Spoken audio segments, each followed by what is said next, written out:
जय हिंद। नमस्कार साथियों, स्वागत है आप सभी का अपने YouTube चैनल पे। आज इस वीडियो के अंदर हम चर्चा करने वाले हैं अध्यापक भर्ती तृतीय श्रेणी 2022 के बारे में। आपको पता है कि अध्यापक भर्ती तृतीय श्रेणी में L1 और L2 दोनों की जो भर्ती है वो कहीं ना कहीं फंसी हुई है। L2 का संशोधित परिणाम आना है और L1 के जो वेटिंग लिस्ट है और जो मूल पदों पे परिणाम है वो आना है। साथ ही साथ जो प्रोविजनल के जो स्टूडेंट है उनका परिणाम कुछ रुका हुआ है, वो जारी होना है। तो आज इस वीडियो में L1 और L2 की संपूर्ण चर्चा हम करने वाले हैं। L2 के संशोधित परिणाम को लेकर के कि संशोधित परिणाम जब वो आएगा तो जो सिलेक्टेड जो अध्यापक हैं उनका क्या होगा, उन पे क्या फैसला लिया गया है। साथ ही साथ जब रिजल्ट दोबारा से आ रहा है तो क्या जिला रिस्पल हो सकता है क्या, क्योंकि जिनके अच्छे नंबर है उनको अपने गृह जिला मिलना चाहिए या पास वाला जिला मिलना चाहिए। तो इस प्रकार से सारी चीज़ें हम बात करेंगे। और L1 में वेटिंग लिस्ट और जो मूल पदों पे परिणाम है वो कम आ रहा है और किस प्रकार से जारी होगा, इन सारी चीज़ों पे हम इस वीडियो में चर्चा करने वाले हैं।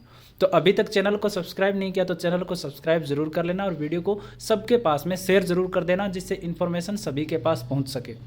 तो देखो शुरू करते हैं। सबसे पहले हम L2 की बात कर लेते हैं और उसके बाद में हम बात करेंगे L1 की।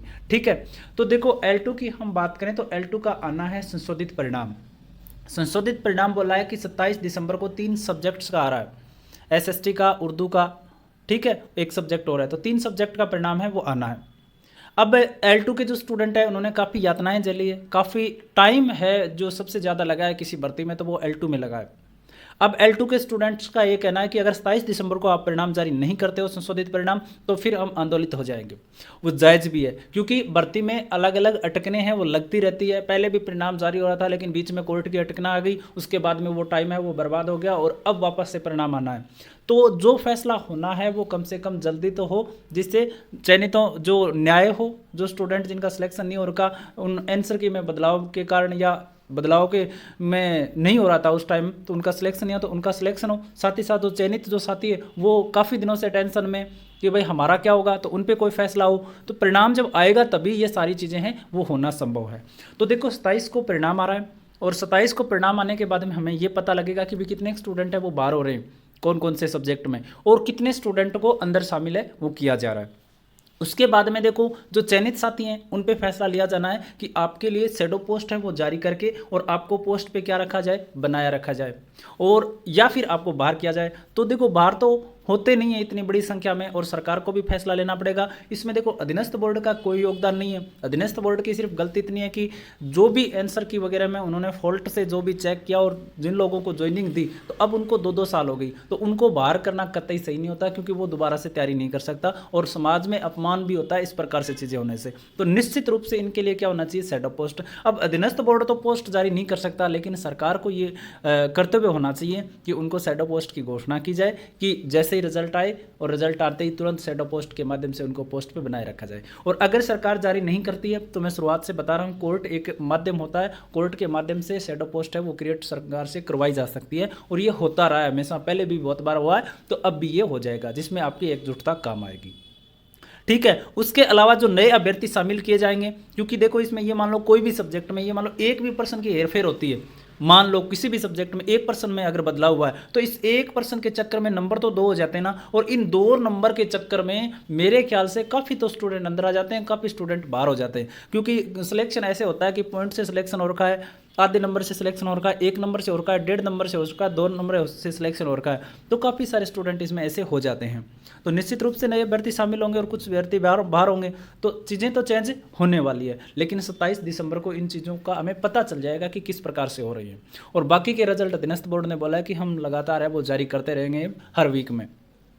तो ये होना चाहिए। L2 के बारे में इतना ही कुछ है कि 27 को आपका परिणाम आ रहा है अभी तक। तो बाकी अगर कुछ फेरबदल वो करते हैं तो बच्चों ने बोला है कि आंदोलन करेंगे हम, और चयनितों को भी टेंशन लेने की आवश्यकता नहीं है, रास्ता सरकार को आपके लिए निकालना पड़ेगा। अब बात उसके बाद में ये रही कि रिस्पल वाला क्या सिस्टम है। तो देखो जिला रिस्पल तो मेरे ख्याल से होना चाहिए, क्योंकि देखो जिनके नंबर अच्छे हैं उनको ग्रेड डिस्ट्रिक्ट के पास में या ग्रेड डिस्ट्रिक्ट मिलना चाहिए। अब जिनके नंबर अच्छे हैं वो तो बैठा है बाड़मेर में, और जिनके नंबर अच्छे नहीं है वो बैठा है पास में, चलो उनको पास में रखो, लेकिन जिला है वो आराम से रिस्पल करके, क्योंकि परिणाम पूरा रिस्पल हो रहा है तो वो भी रिस्पल होना चाहिए। क्योंकि फिर ज्वाइनिंग किस आधार पे देंगे, जो नए बच्चे शामिल हो रहे हैं उनको फिर किस आधार पे आप पे ज्वाइनिंग दोगे, क्योंकि कुछ बच्चों के नंबर अच्छे हैं, कुछ बच्चों के नंबर अपने ज़िले से दूर रखने वाले भी हैं। तो इस प्रकार से मेरे ख्याल से जिला रीसफल होना चाहिए। ये उसके बाद में रिजल्ट आ जाएगा, फिर ये मांग उठाएंगे कि भी एक बार के लिए रीसफल कर दो, जिससे सभी को अपने अपने जिले के पास मिल जाए। इसी प्रकार कर रखा है कि दूर वाले को यहाँ छोड़ रखा है और यहाँ वाले को वहाँ दूर भेज रखा है, तो दोनों का क्या हो जाए,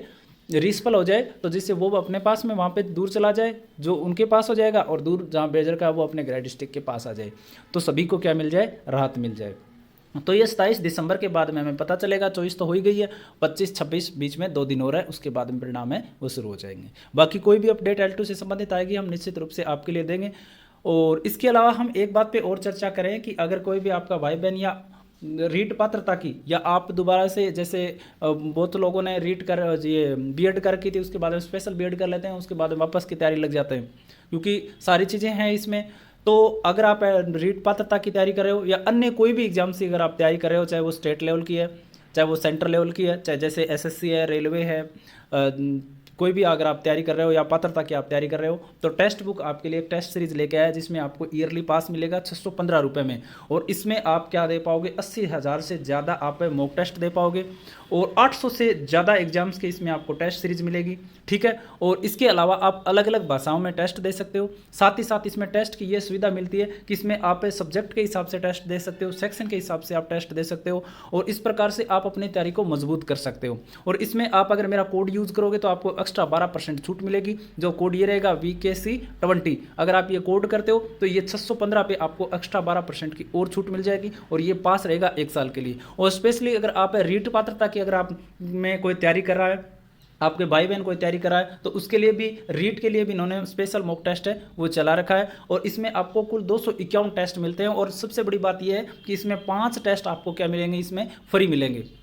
और इसमें देखो 251 टेस्ट के अंदर 162 तो चैप्टर वाइज रहेंगे, प्रत्येक पाठ के हिसाब से टेस्ट रहेंगे, 41 सेक्शन टेस्ट रहेंगे, 26 फुल टेस्ट रहेंगे इसमें, और 22 से प्रीवियस ईयर के पेपर यहाँ पे आपको उपलब्ध होंगे। और एक ही पास में आपको बहुत सारे एग्जाम्स के आप टेस्ट है वो दे पाओगे, और एक्स्ट्रा आपको छूट भी मेरे कोड के द्वारा VKC20 के द्वारा आप पाओगे। और इस वेबसाइट की जो लिंक है टेक्स्ट बुक की, आपको डिस्क्रिप्शन में दी हुई मिल जाएगी, वहाँ पर जाके आप अपना पास है वो बाई कर सकते हो और अपनी तैयारी को मजबूत कर सकते हो। अब देखो हम बात कर लेते हैं लेवल 1 के बारे में। तो लेवल 1 के बारे में देखो थोड़ी सी चीज़ें हैं वो इधर उधर बोर्ड ने कर रखी है, क्योंकि अभी बोर्ड ने बोला है कि 270 विद्यार्थियों का डेटा हमारे पास आया है, और ये 270 कौन सा है, अपात्र और नॉन जॉइनर्स का डेटा है।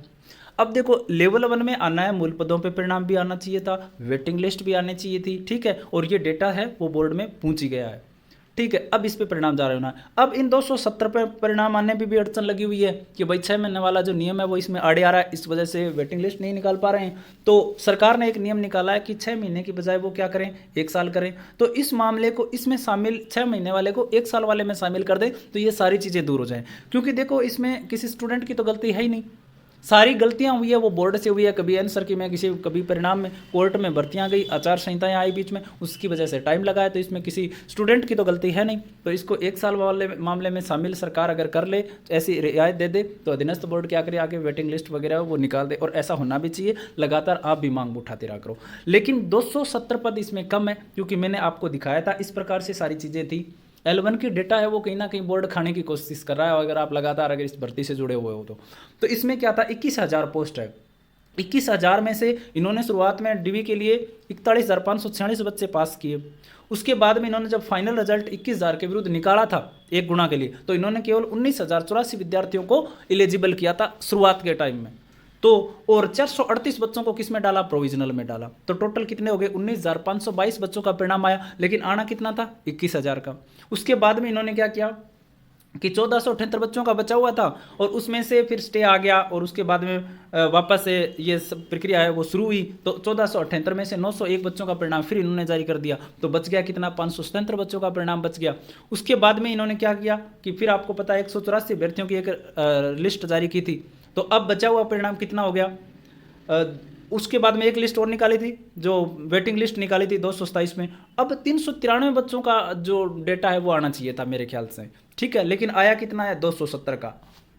तो कहीं ना कहीं पद तो खा गए, और पहले भी बोर्ड का क्या कहना था, जब एक बार पहले जारी किया था इन्होंने कि हमने L1 का कंप्लीट कर दिया है, लेकिन फिर इन्होंने माना कि 100 पदों पे निकालेंगे, लेकिन फिर 100 पदों की बजाय इन्होंने अब क्या कहा कि 270 पदों की लिस्ट आई है। तो इस प्रकार से बोर्ड है वो क्या करना चाह रहा है, ये समझ में नहीं आया, क्योंकि जितने बच्चे हैं, जितनी नॉन ज्वाइनर और अपात्र हुए हैं उनकी जगह, साथ ही साथ मूल जो पद बचे हुए उन पे और वेटिंग लिस्ट है वो जारी होनी चाहिए थी, लेकिन बोर्ड है वो इसमें आनाकानी करा। और फिलहाल वो 6 महीने वाला पेज भी इसमें फंसा हुआ है। L1 की यही अपडेट है अभी फिलहाल के लिए, कि जो आपकी प्रतीक्षा सूची है वो 6 महीने वाले नियम में फंसी हुई है थोड़ी सी। तो आप लगातार मांग उठाते रहो, जिससे थोड़ा सरकार भी अवेयर हो जाए और बोर्ड भी इसमें लगा हुआ है सरकार से बात करने में कि भाई इस मामले को 1 साल वाली स्कीम में शामिल करो, जिससे हम वेटिंग लिस्ट वगैरह है निकाल पाएँ।